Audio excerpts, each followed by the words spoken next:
Selamat pagi Pak Tamrin. Selamat pagi Pak Dedi. Ya, mohon maaf Pak, perkenalkan saya Dedi Irawan, CGP Angkatan 9 Bapak.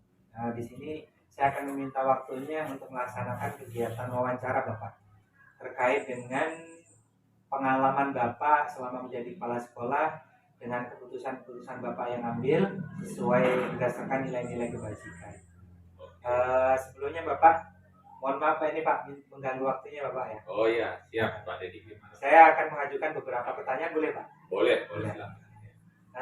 Yang pertama Bapak, sudah berapa tahun nih Pak pengalaman Pak Tamrin selama menjadi kepala sekolah? Iya, pengalaman saya sebagai kepala sekolah sudah di 3 sekolah. Ya. Jadi ini termasuk sekolah yang ketiga dan sudah sekitar 10 tahun. 10 tahun Bapak ya? Iya. Artinya sudah banyak pengalaman Pak ya dalam pengambilan keputusan Pak ya? Betul. Iya. Tentunya di sini Bapak saya akan mengajukan beberapa pertanyaan terkait dengan dilema etika Pak. Khususnya bagaimana Pak Tamrin mengambil keputusan dalam kasus-kasus yang mengandung unsur dilema etika. Pertanyaan pertama Pak, tentunya kan Bapak sudah sering ya Pak ini mengalami menghadapi kasus-kasus yang mengandung unsur dilema etika, begitu kan Bapak? Iya betul. Selama ini Bapak, berdasarkan pengalaman Bapak, bagaimana nih Bapak mengidentifikasi mana ini yang kasus dilema etika dan mana ini yang kasus bujukan moral Bapak? Iya, terima kasih Pak Dedi. Itu tadi ada 2 ya pertanyaan, bagaimana melihat kasus itu, apakah itu menjadi kasus dilema etika, ya, atau satu lagi kasus bujukan moral. Ya. Kalau yang berhubungan dengan etika, dilema etika memang kita sering hadapi. Saya mengambil perbedaannya, kalau dia dilema etika berarti dia kan sebenarnya keduanya benar ya, tapi kita harus memilih salah satu. Tapi kalau bujukan moral itu kan antara benar dengan salah ya. Artinya kita harus memilih yang benar dong ya. Kalau yang salah ya tetap salah. Untuk kasus yang dilema etika ini kadang kita harus berpikir lama ya, nggak serta-merta begitu ada kejadian kita langsung ambil keputusan. Tentu saja tidak. Kita bisa saja kita sampai berkontemplasi, artinya kita merenung. Ini kita mau putuskan seperti apa? Karena itu kan agak apa namanya itu, ada bisa melibatkan perasaan ya. Misalnya kalau kita misalnya ada kawan yang berbuat misalnya yang sudah melanggar aturan ya, sementara kawan ini kawan dekat kita misalnya yang selama ini kita percaya, tapi karena dia membuat suatu katakanlah perilaku ya yang merugikan sekolah, nama baik sekolah, ya mau tidak mau kita harus mengambil sikap yang tegas. Jadi tadi itu tidak lagi kita mengingat itu kawan dekat atau tidak, yang selama ini mungkin bisa kita berikan kepercayaan sama dia, bisa dilaksanakan dengan baik. Tapi karena dia sudah melampaui batas dengan misalnya sampai merugikan nama baik sekolah, mau tidak mau kita harus mengambil sikap yang tegas. Iya, jadi itu salah satu contoh dilema etika. Jadi tidak bisa kita, kalau saya pribadi, walaupun misalnya katakanlah anak buah saya itu loyal ya atau setia, tapi ketika dia sudah mencederai dengan merugikan sekolah secara umum maupun nama baik, tidak mau dia harus kita tindak dengan tegas. Itu Pak Dedi. Iya. Nah, sangat ini Pak, tadi saya mendapat beberapa catatan, artinya dalam sebuah menghadapi kasus itu harus ada perenungan gitu Pak. Betul, artinya pertimbangan yang mendalam. Iya. Untuk pertanyaan selanjutnya ini Pak, selama ini Bapak, bagaimana Bapak itu mengambil sebuah keputusan yang kasus tersebut itu mengandur kepentingan ataupun unsur kasusnya itu benar-benar Bapak. Artinya ada nilai kebenaran, sama-sama ada nilai kebajikan. Bagaimana Bapak? Bapak cara memutuskannya selama ini? Iya. Jadi kalau kita misalnya itu sama-sama benar gitu Iya, ya. betul, Pak. Iya. Taruhlah misalnya kita ambil contoh lah misalnya antara kepentingan individu dengan kepentingan kelompok gitu ya. Saya lebih terarah ke kepentingan bersama. Ya. Jadi kepentingan bersama artinya kalau udah kepentingan bersama ya berarti dia secara demokratis. Ya. Tapi kalau misalnya kepentingan individu misalnya ya saya pribadi lah misalnya, saya punya kepentingan di situ misalnya ya, atau ada usul saya, tapi usul saya ini mayoritas ditolak oleh anak buah misalnya atau guru-guru kita misalnya, saya akan mengalah. Saya lebih memilih yang tadi, yang suara terbanyak daripada saya memaksakan kehendak saya. Dan itu saya akan sampaikan bagaimana Bapak Ibu kalau kita ambil keputusan ini, kita kasih usul, kalau mereka menolak usul itu ya walaupun itu menurut kita mungkin baik, tapi karena lebih banyak tidak setuju, saya pilih yang suara terbanyak. Itu Pak Didi. Berarti di sini Pak Tamrin selaku kepala sekolah mempertimbangkan aspirasi, demokrasi gitu ya. Walaupun selaku kepala sekolah tetap harus keputusan itu berdasarkan musyawarah begitu ya. Musyawarah. Begini Pak, terkait hal tersebut kan keputusannya pasti ada tahapan, ada langkah-langkah atau prosedur tertentu. Saya akan menanyakan apa ini Pak langkah-langkah yang bisa saya ambil pelajaran ketika Pak Tamrin dalam memutuskan terutama pengambilan keputusan yang bisa benar-benar menyelesaikan dilema etika yang pernah Bapak hadapi. Iya, kalau saya melihatnya ya untuk jangka panjangnya. Jadi bukan untuk sesaat intinya ya. Mungkin keputusan itu bisa saja saat ini mungkin benar atau menguntungkan, tapi kita lihat jangka panjangnya seperti apa. Apakah ketika kita ambil keputusan ini kira-kira untuk jangka panjangnya bagaimana? Gitu. Jadi jangan hanya kita pikirkan sesaat hari ini, tapi kita jangka panjang. Kalau bisa apa yang kita putuskan itu ya untuk jangka panjangnya itu masih tetap bisa diterima gitu. Jadi saya lebih berpikir setiap mengambil keputusan itu untuk jangka panjang ya. Jadi dan yang berikutnya adalah bahwa keputusan itu rasional ya, artinya tidak asal-asalan gitu ya ngambil keputusan itu. Kalau bisa diterima apa ya, artinya punya dasar pemikiran ya, apa alasan dibalik pengambilan keputusan itu. Jadi harus ada dasar-dasarnya atau prinsipnya apa saja gitu. Jadi besok kalau misalnya ada yang nanya kenapa dia ambil keputusan ini misalnya gitu ya, kita harus bisa menjelaskan ini dasarnya gitu. Dan harapan kita keputusan itu bisa diterima dengan akal sehat. Baik, kita lanjutkan Pak ya. Oh ya. Selanjutnya Pak, pertanyaan berikutnya, hal-hal apa saja Pak yang selama ini Bapak Tamrin anggap efektif dalam pengambilan keputusan, terutama kasus tersebut yang mengandung dilema etika? Iya. Saya yang langsung saya pikirkan di dalam mengambil sebuah keputusan yang berhubungan dengan dilema etika ya. Iya. Yang saya pikirkan itu adalah kepentingan organisasi. Itu yang utama saya pikirkan. Artinya apakah ketika saya mengambil keputusan itu nanti berpengaruh terhadap organisasi atau tidak. Kalau itu kebaikan dari organisasi, maka saya akan mengambil keputusan demi kebaikan organisasi, bukan kepentingan pribadi atau golongan. Jadi yang utama itu yang saya kedepankan itu adalah kepentingan organisasi. Itu Pak. Jadi Baik Pak. Artinya selalu mengedepankan kepentingan organisasi nih, iya, yang efektif. Artinya kebersamaan, kolaborasi, kepentingan bersama adalah hal yang paling utama dalam sebuah pengambilan keputusan, terutama dalam kasus dilema etika. betul. Baik Bapak. Selanjutnya Bapak,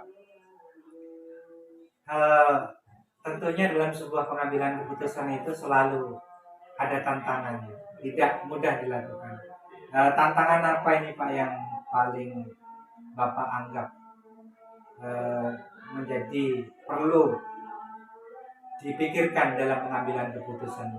Iya, tentu tantangannya mungkin ada saja ya tantangannya, terutama apakah nanti keputusan yang kita ambil itu populer atau tidak, menyenangkan semua orang individu atau tidak. Seperti ini menjadi tantangan tersendiri. Tapi kalau kita yakin bahwa untuk jangka panjang, bahwa apa yang kita putuskan itu untuk kepentingan organisasi, kepentingan bersama, bukan ada kepentingan pribadi atau kepentingan pimpinan, maka pasti kita yakin walaupun ada nanti misalnya satu dua yang tidak setuju atau sepakat dengan kita, lama kelamaan itu pasti nanti akan bisa mengerti apa yang sudah kita putuskan setelah melihat hasil dari apa yang sudah kita putuskan. Begitu Pak. Baik Pak, artinya keputusan harus tetap diambil, Iya. walaupun itu penuh dengan tantangan begitu Pak. Iya. Baik Pak, terima kasih nih. Ini Pak, apakah selama Bapak mengambil keputusan terutama terkait dengan kasus-kasus, adakah mungkin Pak Tamrin sengaja menjadwalkan atau mengambil keputusan itu harus segera, atau ada prosedur-prosedur tertentu Pak dalam Bapak mengambil keputusan? Iya, terima kasih. Itu kalau saya mengambil keputusan tergantung dari seberapa urgennya masalah yang mau kita putuskan. Kalau memang dia sangat urgen, ya kalau bisa satu hari kita putuskan. Tapi kalau misalnya itu tidak urgen, harus kita memikirkan secara mendalam, karena itu mungkin masalahnya agak rumit dan tidak harus urgen, ya mungkin kita diskusikan dulu dengan kawan-kawan, kita tanyakan pendapatnya seperti apa, kita kumpulkan semuanya pendapat-pendapat, baru kita mungkin bisa kita buat rapat ya untuk memberikan pemahaman kepada rekan-rekan, kalau di sini khususnya guru ya, untuk menyampaikan ya keputusan yang terbaik, apa yang harus kita lakukan atau kita putuskan demi itu lagi kembali ke kepentingan bersama.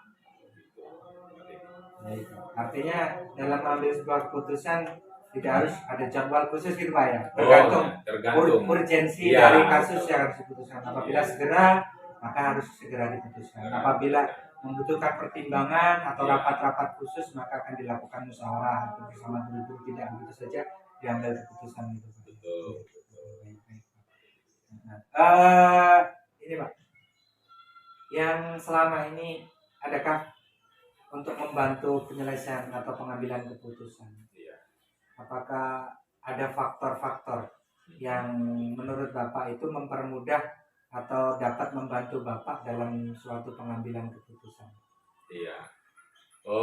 Untuk pengambilan keputusan ini kan memang banyak ini ya, banyak apa namanya itu, harus banyak pengalaman juga di situ. Jadi pengalaman itu sangat-sangat apa ya, sangat-sangat perlu di dalam mengambil satu keputusan itu, karena dengan pengalaman kita yang panjang kita bisa menjadi ada intuisi jadinya kan, jadi ada intuisi karena apa, mungkin dari sekian lama pengalaman kita itu ada masalah-masalah itu yang berulang sehingga kita bisa lebih cepat untuk mengambil keputusan gitu Pak Dedi. Jadi kalau saya prinsipnya itu ya harus rasional itu tadi. Rasional. Iya, nah itu. dan tidak mementingkan kepentingan pribadi atau golongan. Nah itu. Artinya saya mengambil hal penting di sini, Pak. Jadi sebuah keputusan itu biar kita mudah mengambil sebuah keputusan harus belajar dari pengalaman gitu, Pak. Betul, harus banyak pengalaman Iya, juga. faktor itu salah satu faktor ya, Pak. Iya. Adakah faktor lain, Pak, selain pengalaman gitu, yang selama ini Bapak gunakan? Iya, selain pengalaman tentu rasional. Rasional. Iya, pakai kita akal sehat, rasional, sehingga kita harus melihat atau memikirkan sebab akibat. Iya, sebab akibatnya nanti kalau ini saya putuskan, akibatnya kira-kira apa gitu. Jadi antara untung ruginya lah gitu kira-kira. Baik itu untuk organisasi mau untuk pribadi saya juga. Apakah ketika itu saya ambil nanti kira-kira masuk akal sehat enggak kan gitu kira-kira. Sehingga kalau misalnya kita mengambil keputusan paling tidak harus rasional.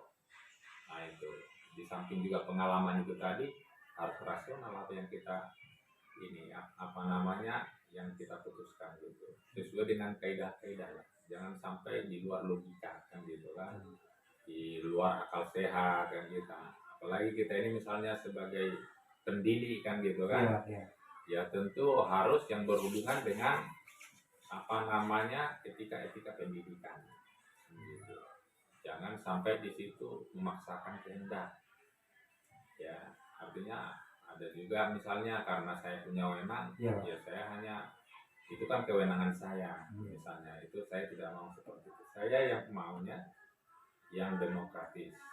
Nah, gitu Pak Didi. Jadi di samping tadi pengalaman, setiap keputusan itu harus rasional. Nah, itu rasional dan demokratis tadi harus demokratis. Ketika demokratis mungkin akan lebih mudah dalam pengambilan keputusan karena aspirasi dari luar akan membantu kita dalam pengambilan keputusan. Betul.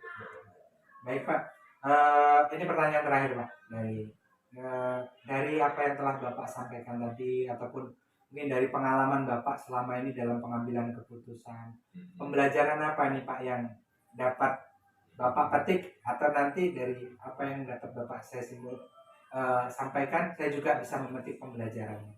Iya. Terima kasih Pak Dedi.